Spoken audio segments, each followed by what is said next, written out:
Kelompok kriminal bersenjata KKB Papua siap meladeni pasukan Indonesia. Bahkan KKB Papua sudah menamai pasukan surgawi untuk membentengi diri dari pasukan setan dari Indonesia, untuk menumpas teroris di tanah cenderawasih. Apakah mampu pasukan surgawi meladeni pasukan dari Indonesia?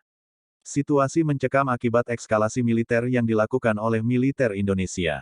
Ini dilakukan usai tertembaknya Kabinda Papua Brigjen Putu Dani, yang tewas ditembak kelompok kriminal KKB Papua. Hal ini membuat pemerintah Indonesia bergerak cepat untuk menumpas KKB Papua. Sebanyak 400 personel TNI Yonif 315 Garuda dikerahkan untuk menumpas KKB Papua. Mereka adalah pasukan militer Indonesia berjuluk Pasukan Setan. Pasukan Setan merupakan pasukan TNI yang bermarkas di Kapendam 3, Siliwangi. Pasukan ini sendiri adalah pasukan TNI yang tergabung dalam Satuan Tugas Pengamanan Daerah Rawan. Spesialisasi pasukan setan adalah mampu mengendus keberadaan musuh dengan cepat.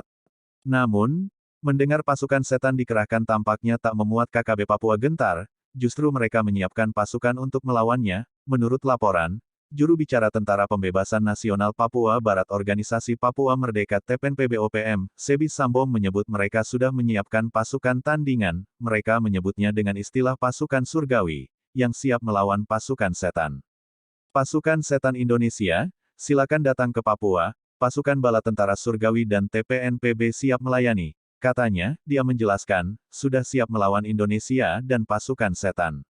Semua sayap militer Papua Merdeka di bawah sayap militer TPNPB, siap mendeklarasikan dan melawan Indonesia, sebut bersumpah terus melawan sampai Papua Merdeka. Kami akan terus melakukan perlawanan sampai Papua Merdeka, dan berjuang di bawah sayap TPNB, katanya melalui CNN. Hingga kini, TNI telah terlibat baku tembak dengan KKB Papua di Ilaga pada Kasatgas Humas Operasi. Kombes Iqbal Al-Qudsi mengatakan, KKB menembaki aparat dan memburu pelaku serangan sebelumnya. Baku tembak yang terjadi di Ilaga tersebut menyebabkan situasinya mencekam, dan membuat beberapa penduduk terpaksa mengungsi. Aktivitas warga kembali membaik, dan dipastikan situasi keamanan sudah kembali kondusif. Beberapa waktu yang lalu di media sosial Facebook dan Twitter membagikan info jika pasukan elite Angkatan Laut Detasemen Jala Mangkara, Denjaka tiba di Papua. Informasi itu lengkap dengan foto dan narasi jika Denjaka ditugaskan menumpas kelompok kriminal bersenjata KKB di Papua. Pasukan Denjaka memang salah satu pasukan khusus terkuat TNI yang siap ditempatkan di mana saja. Sayangnya informasi tersebut tidak benar atau hoaks. Dilansir dari Kompas.com, Kepala Dinas Penerangan Korps Marinir, Kadispenkormar Kolonel Marinir Gugun Saiful Rahman mengatakan jika tidak ada Denjaka yang mendarat di Papua. Namun jika benar diturunkan ke Papua, kekuatan mereka tentunya bisa mengalahkan pasukan militan KKB Papua. Detasemen ini menjadi satuan anti-teror di bawah komando pelaksana Korps Marinir. Mereka ditugasi operasi anti-sabotase, anti-teror aspek laut, anti-bajak pesawat udara, perang kota, hutan, pantai, laut dan tentu misi intelijen. Pasukan khusus Denjaka yang dikabarkan ditugaskan tumpas KKB Papua. Begini kabar sebenarnya pasukan khusus Denjaka yang dikabarkan ditugaskan tumpas KKB Papua. Tribun News menjelaskan personel Denjaka adalah orang-orang pilihan dan terbaik di satuannya. Orang-orang tersebut merupakan orang-orang terbaik yang semula sudah bertugas di Satuan Pasukan Khusus TNI AL yaitu Komando Pasukan Katak Kopaska, dan Intai Amfibi Marinir TIE 5.